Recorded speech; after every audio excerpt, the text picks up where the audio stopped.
Imagine an empire so vast it ruled 3 continents, so powerful it shook the gates of Vienna, and so enduring it lasted over 600 years. This is not legend. This is the real story of the Ottoman Empire. From warrior tribes in Anatolia to a world-spanning caliphate, the Ottomans shaped history, law, faith, and power. But what caused its rise, and what led to its collapse? Stay with us as we uncover the truth behind one of the most legendary empires in human history. Backhand index pointing right, don't forget to like, share, and subscribe to History Vault for more untold stories. In the late 13th century, the lands of Anatolia were fragmented and scarred by the collapse of the once mighty Seljuk Empire. Mongol invasions had torn the Islamic heartlands apart, and what remained were scattered Turkic beyliks, small warrior principalities vying for control. Among them was a little-known tribe led by a man named Osman, son of Ertugrul, whose legacy would ignite a fire that burned for 6 centuries. Osman was no ordinary warlord. He was a Ghazi, a warrior of Islam, driven not just by conquest, but by the idea of reviving a fractured ummah under a just and powerful rule. Around the year 1299, Osman declared independence from the weakened Seljuks and established what would become known as the Ottoman Beylik. What began as a tiny frontier principality near the Byzantine border soon became an unstoppable force. The Ottomans adopted a unique strategy for expansion. They combined military might with religious legitimacy, often positioning themselves as protectors of Islam against Christian Byzantium. Unlike other Turkish rulers, they absorbed different cultures and administrative practices. They were not just warriors, but also pragmatists, building alliances with Greek, Balkan, and Anatolian leaders. Osman's son, Orhan, expanded the empire further, capturing the important city of Bursa in 1326, which became the first true Ottoman capital. With the conquest of Bursa, the Ottomans transitioned from a tribal state to an organized polity with state institutions, a standing army, and a centralized administration. This marked the beginning of a powerful dynasty. One of the game-changing innovations was the creation of the Janissary Corps, an elite infantry force made up of Christian boys taken from the Balkans through the Devshirme system, converted to Islam, and trained to be loyal soldiers of the Sultan. While controversial, the Janissaries became the backbone of Ottoman military might for centuries. The Ottomans also mastered the art of siege warfare. Under Murad I, they achieved decisive victories at the Battle of Maritsa, 1371, and Battle of Kosovo, 1389, expanding deep into the Balkans. The death of Murad I on the battlefield only fueled their legend, and his son Bayezid I, known as a Thunderbolt, carried forward the empire's momentum. Bayezid pushed into Hungary and launched the siege of Constantinople in the late 14th century, but his ambitions were cut short. In 1402, a major crisis struck. The fearsome conqueror Tamerlane Timur invaded from the east and crushed Bayezid's forces at the Battle of Ankara, capturing the Sultan and throwing the empire into chaos. For over a decade, the Ottomans were embroiled in civil war as Bayezid's sons fought for the throne. This period, known as the Ottoman Interregnum, nearly destroyed the empire. But the Ottomans did what few empires in history could. They recovered. Under Mehmed I, the empire reunited and stabilized. His successor, Murad II, not only consolidated Ottoman rule in the Balkans and Anatolia, but also laid the groundwork for what would be the most defining event in Ottoman history. As the mid-15th century approached, the Ottomans had become a formidable force. They controlled much of southeast Europe and western Anatolia, encircling the last stronghold of the Byzantine Empire, Constantinople. The city, once the glorious capital of the Eastern Roman Empire, had become a fading relic of its past, but its strategic and symbolic value was immense.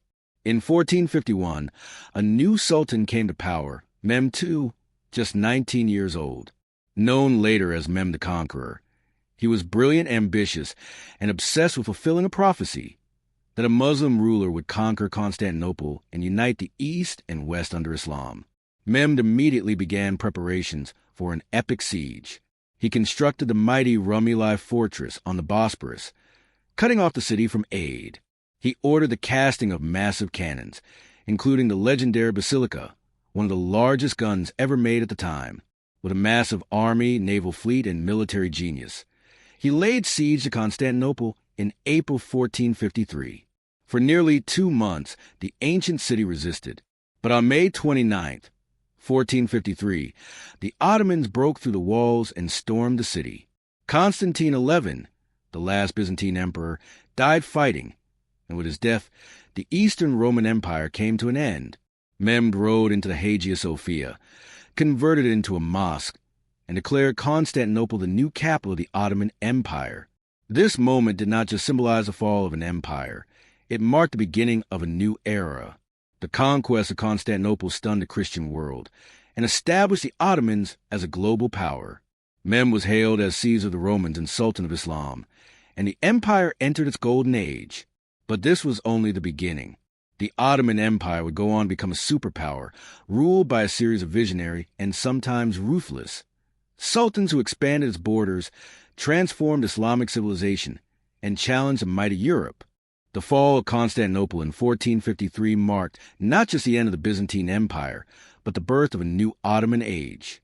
For Sultan Mehmed II, it was a triumph foretold, a vision he had pursued relentlessly. As the young Sultan rode through the streets of the conquered city, he stood amidst crumbling Roman columns and broken marble, proclaiming, "Constantinople is now the capital of the world." He would spend the next decades rebuilding the shattered city into the vibrant heart of an Islamic empire that would span continents. Almost immediately after the conquest, men began transforming Constantinople into Istanbul, a city worthy of an imperial capital. He welcomed artisans, scholars, and merchants from across the Islamic and Christian worlds. Mosques, madrasas, bazaars, and hammams sprang up. The Hagia Sophia, once the greatest church in Christendom, was converted into a grand mosque. But Mehmed wasn't merely a warrior. He was a patron of knowledge, art, and law. He invited scholars from Persia and Central Asia and laid down a comprehensive legal code that blended Sharia law with practical governance. His rule earned him the title Mehmed the Conqueror, not just for his military success, but for reshaping the empire's identity. Mehmed did not stop at Constantinople. In the years following its fall, he expanded into the Balkans, Greece, and Crimea. The Ottomans defeated the last Crusader strongholds and pushed into Serbia, Bosnia, and Albania. His wars against the Hungarian kingdoms and the remnants of Byzantium solidified Ottoman dominance in Eastern Europe. Yet, his approach to governance was often surprisingly tolerant. Non-Muslims, such as Orthodox Christians and Jews, were allowed to maintain their religious institutions under the millet system, a unique Ottoman innovation that gave autonomy to minority communities in exchange for loyalty and taxes. This tolerance, combined with efficient taxation and central governance, allowed the Ottoman economy to thrive. Trade routes between Asia and Europe flowed through Ottoman lands, especially now that Istanbul was firmly under Muslim control. The Ottomans controlled the Bosporus, the gateway between the Black Sea and the Mediterranean, and imposed customs taxes that enriched the imperial treasury. European powers, alarmed by their growing strength, began seeking alternative routes to India and China, a development that would eventually launch the age of exploration. By the late 15th century, the empire stood as a formidable Eurasian power.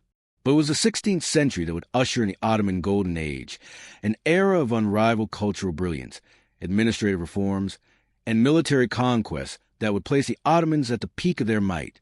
Succeeding Mehmed was his son Bayezid II, a more cautious and pious ruler. While not as ambitious militarily, Bayezid was a strong administrator and continued the process of internal consolidation. His reign saw the arrival of thousands of Sephardic Jews expelled from Spain after the Christian Reconquista. The Ottomans welcomed them warmly, recognizing their skills in finance, medicine, and trade. Under Bayezid's protection, the Jewish community flourished, proof of the multicultural fabric the empire had become. After Bayezid, the throne passed to Selim I, known as Selim the Grim. Unlike his father, Selim was a fierce and uncompromising ruler. In less than a decade, he transformed the Ottoman Empire into the leader of the entire Islamic world. In 1514, he crushed the Safavid Empire of Persia at the Battle of Calderon, establishing Ottoman dominance in eastern Anatolia. Then, turning south, Selim launched an ambitious campaign into the Arab world. In 1517, after a lightning-fast invasion, Selim defeated the Mamluks of Egypt a historic Islamic dynasty that had ruled Egypt, Syria, and the Hijaz for centuries. With this victory, the Ottomans took control of Mecca and Medina, Islam's two holiest cities. The Abbasid Caliph residing in Cairo ceremonially handed over the mantle of the caliphate to the Ottoman Sultan, making Selim the spiritual leader of the Muslim world. This shift had immense significance. The Ottomans were no longer just imperial rulers. They now held the symbolic and religious legitimacy of leading the entire Ummah. This made the empire even more cohesive and elevated its influence across Islamic lands, from North Africa to Central Asia. After Selim's death, the empire passed into the hands of Sulaiman I, known in Europe as the Magnificent, and in the Muslim world as Kanuni, the Lawgiver. His reign, beginning in 1520, would become the zenith of Ottoman civilization. But that chapter belongs to another part of this tale.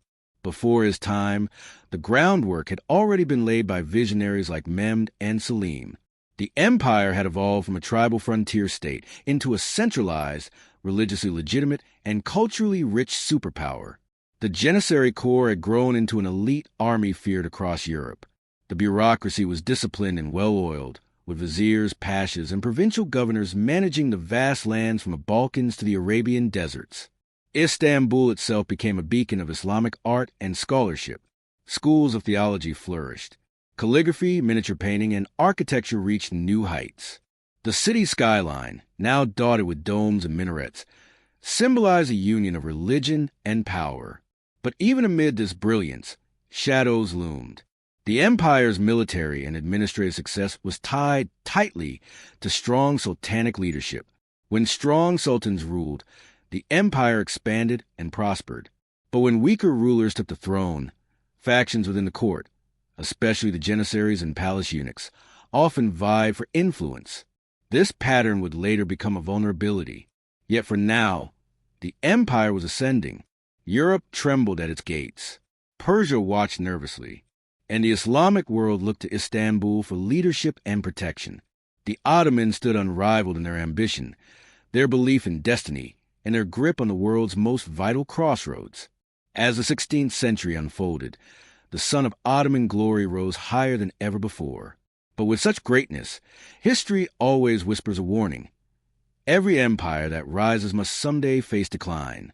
The 16th century belonged to one man, Sulaiman I, known to the Ottomans as Kanuni, the Lawgiver, and to Europe as Suleiman the Magnificent. His reign, from 1520 to 1566, marked the absolute zenith of the Ottoman Empire. With unmatched military power, visionary reforms, and cultural grandeur, Suleiman would transform the empire into the most formidable force of the early modern world. When Suleiman ascended the throne at the age of 26, the empire was already powerful. But under his leadership, it would reach heights no one had dared imagine. He inherited not just a throne, but the legacy of Mehmed the Conqueror and Selim the Grim. Suleiman was determined not only to preserve that legacy, but to perfect it. His first years as Sultan were marked by decisive military campaigns. In 1521, he captured Belgrade, an important fortress in Europe that even his grandfather Mehmed II had failed to take. The conquest sent shockwaves through Christian Europe, but it was in 1526 that Suleiman struck his most devastating blow, the Battle of Mohacs. In a single day, the Kingdom of Hungary was decimated. The Hungarian king was killed, and Ottoman forces flooded into Central Europe. Within years, much of Hungary was absorbed into the empire, turning the Ottomans into direct rivals of the Habsburgs of Austria. Vienna, the imperial capital of the Holy Roman Empire, soon became Suleiman's next target. In 1529, he laid siege to the city, bringing tens of thousands of troops to its gates. Though the siege ultimately failed due to weather and supply issues, it made one thing clear: the Ottomans were no longer a distant threat. They were now knocking on the doors of Western Europe. While his armies thundered across Europe, Suleiman also turned eastward. His wars with the Safavid Empire of Persia intensified. These campaigns, though less decisive, helped stabilize the Eastern Front and secure trade routes through Mesopotamia. In the south, the Ottomans extended their reach into the Red Sea and Indian Ocean, challenging Portuguese dominance and protecting Muslim pilgrims on their way to Mecca. But Suleiman was not merely a conqueror. He was a statesman of the highest order. His most enduring legacy wasn't just military glory, but law and justice. He commissioned a vast legal code that organized Islamic, criminal, and civil laws into a coherent system.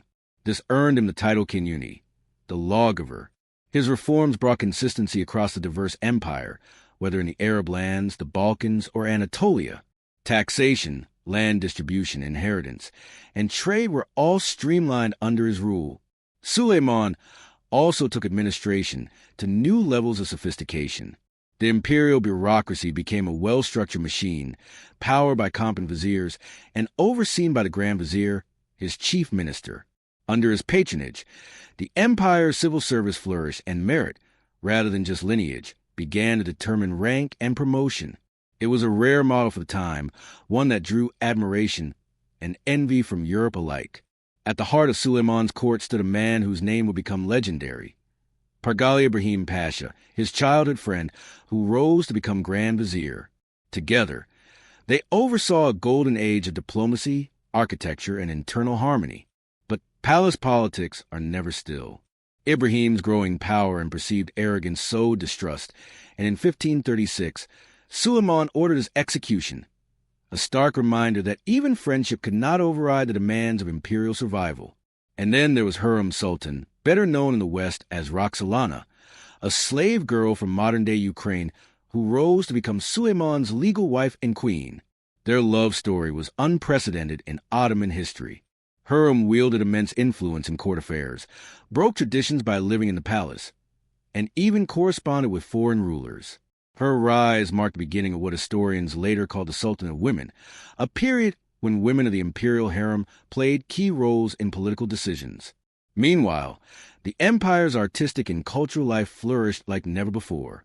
Under Suleiman's patronage, the Ottoman world became a center of Islamic art and science. The towering mosques, elegant calligraphy, intricate tilework, and finely detailed miniatures all reflected a civilization at its peak. The most iconic legacy of this age was the work of Mimar Sinan, the empire's chief architect, a former Janissary turned genius builder. Sinan designed hundreds of mosques, bridges, aqueducts, and schools, none more magnificent than the Süleymaniyye Mosque in Istanbul, which still dominates the city skyline. The Ottoman navy, under commanders like Barbarossa Hayreddin Pasha, also asserted dominance in the Mediterranean. In 1538, the Ottomans defeated a Christian coalition at the Battle of Preveza, securing naval supremacy for decades. Ottoman ships patrolled from the Adriatic to the Red Sea, ensuring trade flowed and enemies stayed at bay. But like all golden ages, Suleiman's brilliance cast shadows. His final years were marred by internal strife and family tragedy. His eldest son, Mustafa, a brave and popular prince, was executed by Suleiman, allegedly under Hurrem's influence, fearing that Mustafa would overthrow him. The grief haunted the Sultan, and many viewed it as a turning point. As Suleiman aged, the demands of empire grew heavier. In 1566, during a campaign in Hungary, the 72-year-old Sultan died in his tent during the siege of Sijikvar. His death was kept secret by his aides until the victory was secured. He was buried in Istanbul, in a mausoleum beside the mosque that bore his name, leaving behind a legacy unmatched in Ottoman history. Suleiman's death marked the end of the classical age of the empire. Under his rule, the Ottomans had expanded to include much of Southeast Europe, North Africa, the Arabian Peninsula, and Mesopotamia. Their wealth rivaled that of any empire. Their culture, administration, and legal system were admired worldwide. Yet, his passing also signaled the beginning of change. His successors would inherit a vast empire, but not always the wisdom or strength to manage it. The balance between central authority and court intrigue began to tip. The Janissaries, once the pride of the empire, grew corrupt. The palace harem became a place not just of beauty, but of political manipulation. The empire, though still powerful, began to show signs of internal strain. Still, in the eyes of the world, the Ottomans under Suleiman represented the golden standard of Islamic civilization, a fusion of sword and scripture, law and love, empire and artistry. And though the sun had reached its peak, it had not yet begun to fall. That too, would come, with wars, revolts, and the slow, grinding wheel of time. The death of Suleiman the Magnificent in 1566 was not the fall of the Ottoman Empire, but it was the end of its classical golden age. What followed was not an instant collapse, but a slow, complex unraveling of power, influence, and unity. The Ottoman machine, once sleek and efficient, began to creak under its own weight. While the empire remained vast and feared, cracks had begun to appear, both from within and from outside. His immediate successors, starting with Selim II, lacked Suleiman's strength and vision. Selim, nicknamed Selim the Sot, preferred wine and leisure over statecraft. For the first time, real political power slipped from the Sultan's hands and into the court bureaucracy, especially the hands of the grand viziers and influential women of the imperial harem. The Sultanate of women reached its peak during this period, as queens, concubines, and mothers of sultans shaped policy behind the scenes. The system that had once made the empire strong, the devshirme, the Janissaries, the merit-based bureaucracy, began to decay. The Janissary Corps, once the elite force of the empire, turned into a powerful political lobby. No longer made up solely of converted Christian boys trained from childhood, the Corps became hereditary and corrupt. By the early 17th century, Janissaries were more likely to be seen as merchants and landlords and warriors. Their power in court grew so strong that they could make or break a sultan, sometimes even assassinating rulers they opposed. Meanwhile, the imperial bureaucracy became riddled with favoritism, bribery, and nepotism. Positions that had once required years of service and loyalty were now sold to the highest bidder. The provinces suffered, as governors taxed excessively and ruled with impunity, sending money to Istanbul to secure their positions rather than maintain order or serve the people. This mismanagement led to unrest, banditry, and the weakening of central control. Yet, despite internal problems, the Ottoman Empire remained one of the great powers of the world. Its rivals in Europe faced their own struggles, religious wars, political fragmentation, and colonial distractions. But by the end of the 17th century, Europe began to recover and modernize, while the Ottomans struggled to adapt. One major blow came in 1683, when the Ottomans once again laid siege to Vienna, this time under Grand Vizier Kara Mustafa Pasha. The campaign was bold, aiming to crush the Habsburgs and extend Ottoman control deep into Central Europe, but it ended in disaster. The Battle of Vienna turned into a crushing defeat, with Polish King Jan III Sobieski leading a massive relief force that broke the siege. It marked the turning point. From that moment on, the Ottomans were no longer on the offensive, they were on the defensive. The Treaty of Karlowitz in 1699 forced the Ottomans to surrender large parts of Hungary, Transylvania, and the Balkans to European powers. For the first time in centuries, the empire had to cede Muslim land to Christian rule. It was not just a political defeat. It was a psychological one. The invincible aura of the Ottomans had been shattered. While military losses piled up, other empires surged ahead. Europe was undergoing the scientific revolution and the early stages of the Industrial Revolution. Innovations in weaponry, navigation, and finance transformed European armies and economies. The Ottomans, bound by tradition and religious conservatism, struggled to keep pace. Efforts to modernize were often met with fierce resistance from the ulama, Janissaries, and conservative factions within the palace. Nonetheless, some reform-minded sultans did try. In the early 18th century, under Ahmed III, the empire entered the Tulip era, a brief but fascinating period of cultural revival, art, and diplomacy. Ottoman elites indulged in European fashion, art, and even literature. Tulips became symbols of refinement and beauty, adorning everything from palace gardens to fabrics. Printing presses were introduced, and embassies were sent to European capitals to learn their ways. But this flirtation with reform was superficial. The deep structural issues remained unresolved. When the empire faced military defeats, like the wars with Russia and Persia, those cultural indulgences seemed frivolous. In 1730, a massive uprising led by Patrona Halil, a former Janissary, erupted in Istanbul. The people were frustrated with elite excess and military failure. Ahmed III was overthrown, and the brief experiment with westernization was halted. Meanwhile, foreign powers continued to press in. Russia, under the aggressive expansionist policies of Peter the Great and Catherine the Great, began to challenge Ottoman dominance in the Black Sea and the Caucasus. The Ottomans fought a series of bitter wars with Russia throughout the 18th century, losing strategic territory and weakening their naval power. Austria continued to encroach on Ottoman lands in Europe, while Britain and France played a careful balancing act, supporting the Ottomans in some conflicts, undermining them in others.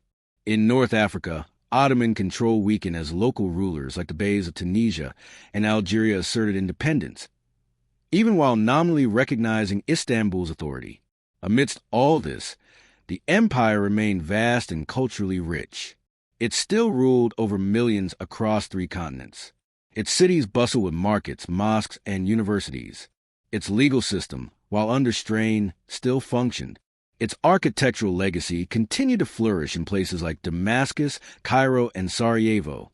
But the confidence that once defined Ottoman rule had eroded. The empire had become reactive, more concerned with surviving than expanding.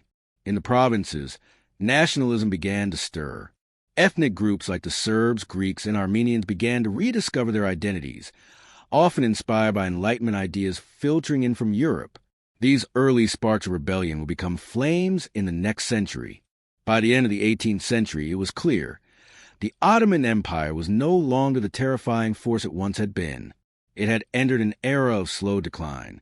Some still believed it could reform, adapt, and revive. Others whispered that it was a sick man of Europe, a fading power waiting for the final blow. But for now, it endured, wounded but standing, tired but still proud. The Sultan still sat on his throne. The call to prayer still echoed from the minarets of Istanbul.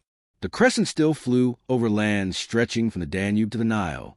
The end had not yet come, but it was drawing closer, with the winds of modernity and revolution on the horizon. By the dawn of the 19th century, the Ottoman Empire was no longer the unshakable superpower it once was. It still held vast territories, yet its heart was fragile. Its systems were outdated, its army increasingly ineffective, and the world around it was changing at a pace it could not match.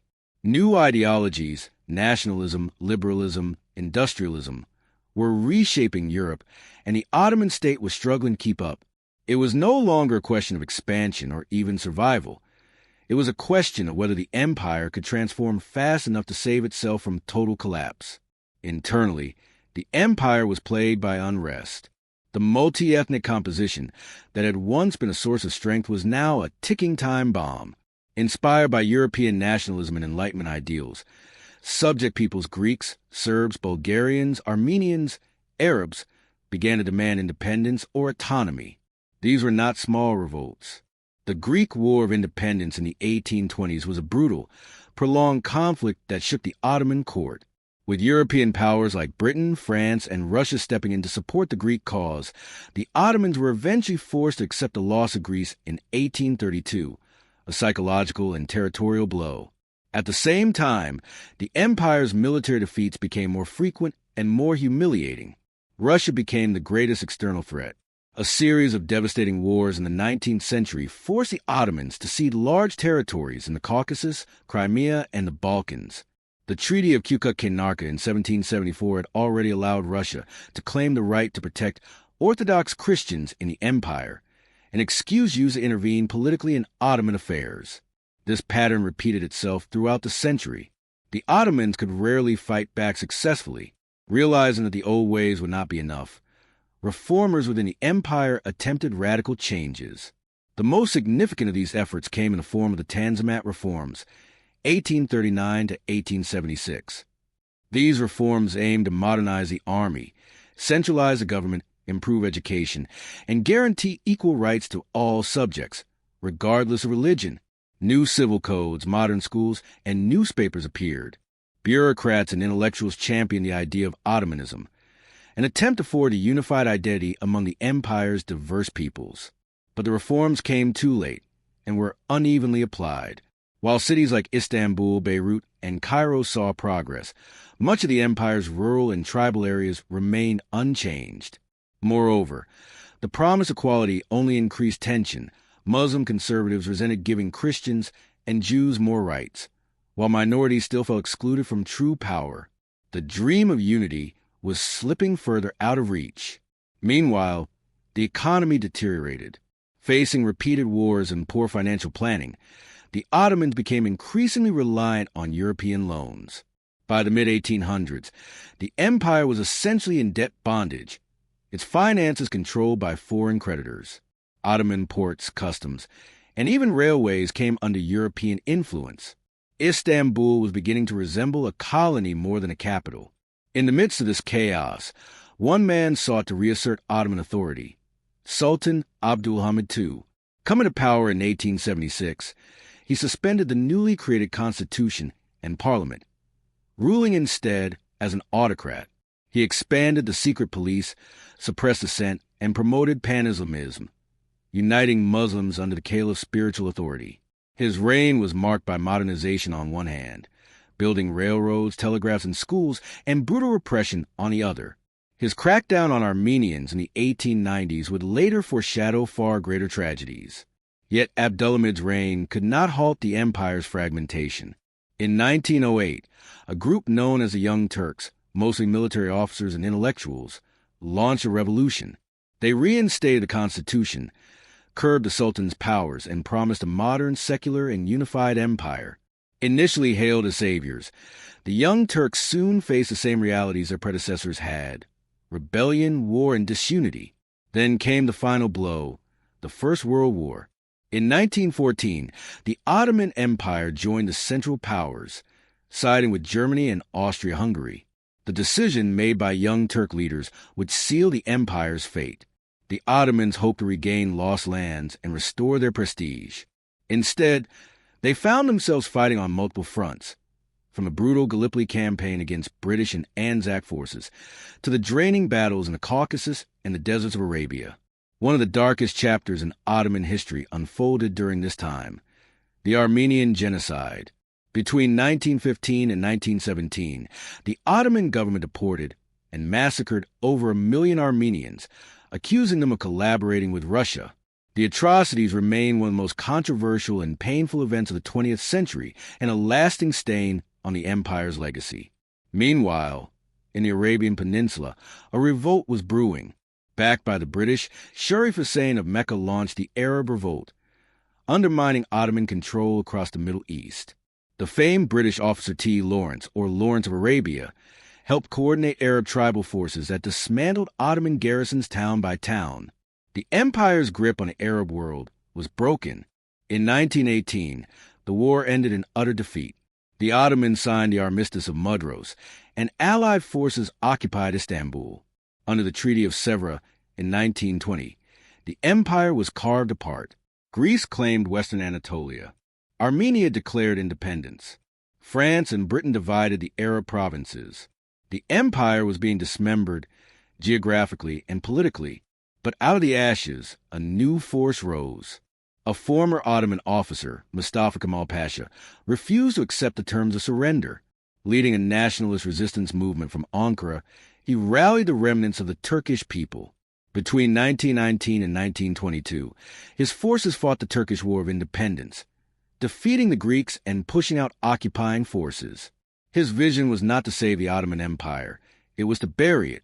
In 1922, the Sultanate was officially abolished.